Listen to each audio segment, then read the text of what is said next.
Chapter 13, Deception Tactics. This chapter is primarily applicable to tracking a human quarry. It is a physical fact that a human will always leave sign of his presence. The conspicuousness of a sign depends on the environmental factors discussed in Chapter 4, but the value of the sign is dependent upon the experience of the tracker. Any military unit or any fugitives who consider that their pursuers will deploy trackers will be very wise to employ deception plans. The aim of any deception is to gain time and distance, and in some military contexts, to ambush the pursuers. A look at basic deception tactics will make the tracker realize that there are many different ways in which a determined quarry can confuse, delay, and possibly lose a tracker and his team.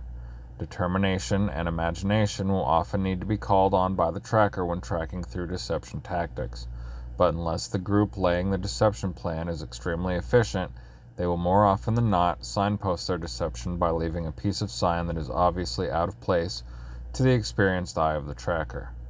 The following is a list of the deception methods that can be employed.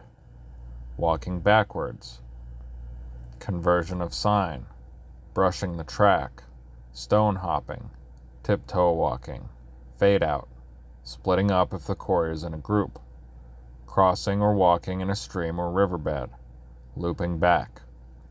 A sophisticated enemy may deploy a whole series of deception methods to make the tracker team waste time and effort, but even this, although it slows the tracker, is in itself an indication as to the state of the enemy.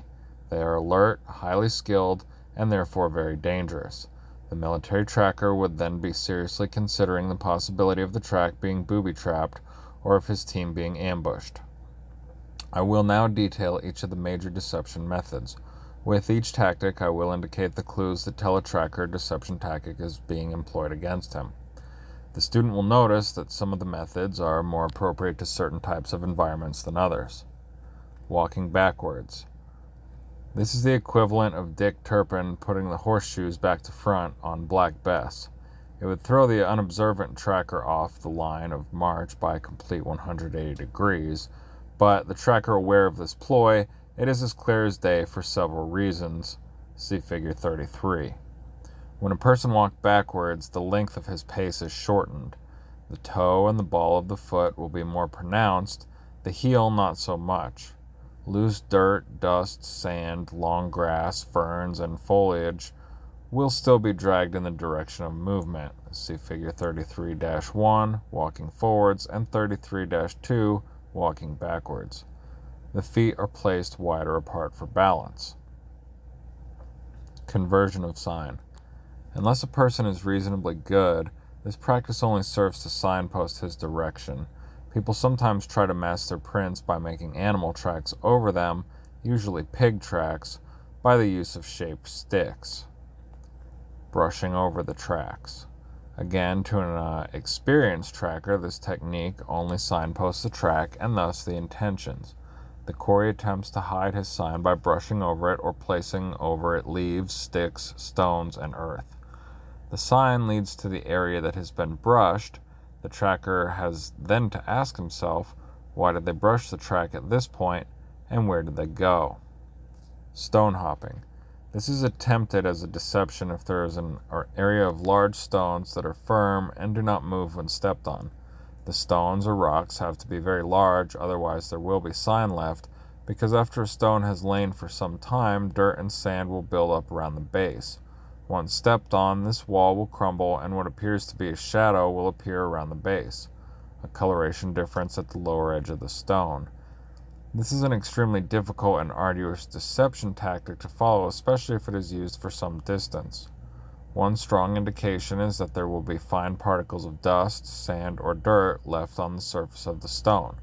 Transfer of sign. Tiptoe walking. This is a very tiring procedure and is almost impossible over a long distance. It is relatively easy for a good tracker to detect because the toe is obviously very prominent and the pace is much shorter. Fade out. This is where members of the group jump off the track. The tracker should notice the amount of sign being tracked and that it is starting to dwindle. By checking the sides of the track, you should be able to find the jump-off points. These can give a surprising amount of intelligence about a group as it becomes more relaxed, assuming that the deception has worked. A fade out may be the enemy's start to his daily lying up drills, or even his preparations for an ambush on your party. This sophisticated, coordinated technique should alert the tracker. Splitting up. This is similar to the fade out. In fact, at first it is indistinguishable from the fade out, but with the latter, the tracker will start to notice that the group has started to reunite. Again, the indication to the tracker is that the amount of sign decreases.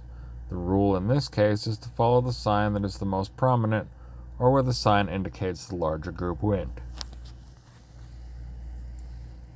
Crossing or walking in a stream bed.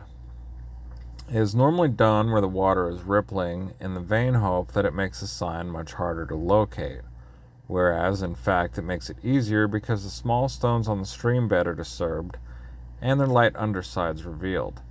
If the quarry cross in deep water, exit points will normally be prominent as water splashes will be transferred, muddy banks marked, and overhanging branches used to pull themselves out. Looping. Although not strictly speaking a tracking deception tactic, looping is worth mentioning here to give a full picture of what is mainly military tracking. If the track starts to change direction in a gradual but similar direction, thus describing a loop, it is a fair assumption that the enemy have looped their track so that any follow-up party will be passing in front of their observation position. Depending on the freshness of the track, this could be dangerous, but if the sign is old, a tracker should be thinking about seizing the opportunity of coming across an old lying up position to gain intelligence about the enemy. In conclusion, it is extremely important for a tracker to have an understanding of deception tactics. A person involved with the training of trackers should build into the training the use of deception tactics during the middle stages of the course in a gradual and controlled fashion. If trackers can identify deception tactics used by the quarry, they will be able to counter them, and it will give trackers a greater understanding of quarry. Always remember, deception tactics are mainly used by man. Man, when he is a quarry, is a very dangerous animal. He uses deception tactics against trackers for three main reasons: to gain time, to lose the tracking team, to kill the tracker. Summary: deception tactics. The following is a list of deception methods: walking backwards, conversion of sign, brushing the track, stone hopping, tiptoe walking, fade out, splitting up if the quarry is in a group, crossing or walking in a stream or riverbed, looping back. Reasons for using deception tactics: to gain time, to lose the tracking team, to kill the tracker.